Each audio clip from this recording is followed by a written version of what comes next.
You're listening to Brain Lenses, a show about how we perceive the world, ourselves, and each other. I'm Colin Wright.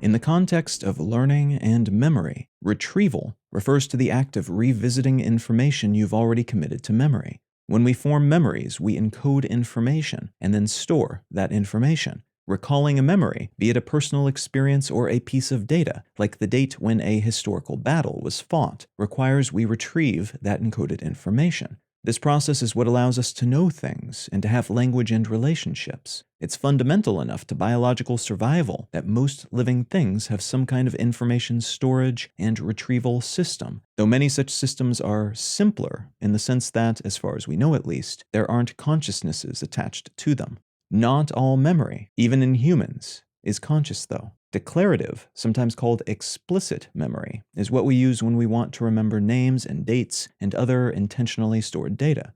Non-declarative, sometimes called implicit memory, is the unconscious storage of things like emotional responses to external stimuli. So if I wanted to memorize the date of a historical battle for a test I'll be taking, I'm using my declarative memory. And if I feel embarrassed by a grade I got on a test, my non-declarative memory may capture a snapshot of that embarrassment and could cause me to feel echoes of it when sitting at the same desk or researching the topic of that test in the future.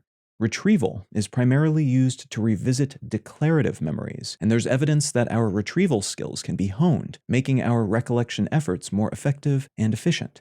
So while endlessly rereading a passage we wish to learn can eventually allow us to quote that passage verbatim, it may be more effective to do some rereading, but then also practice recalling, retrieving that information from our internal data storage. This is considered to be important in part because it helps us not just practice the act of storage for that piece of information, but also our retrieval of it. Lacking that latter part of the memory retrieval axis, we may have vital information stored somewhere in our brains, but not be capable of recalling it when necessary.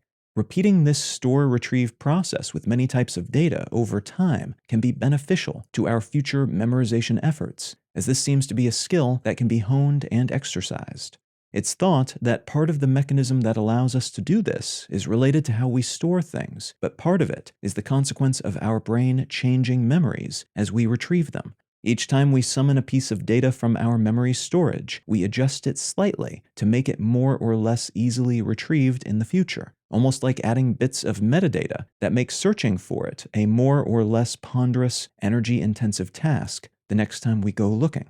Practicing this component of the larger memory process, then, can help us become better memorizers and thinkers, as it brings the information and experiences we have scattered throughout our brains into a more orderly and accessible state. You can find out more about Brain Lenses, including how to support this show, and in return receive an additional episode of the show each week at brainlenses.com. You can also support this and all of my projects at understandery.com. I'm Colin Wright, and I'll talk to you again next week.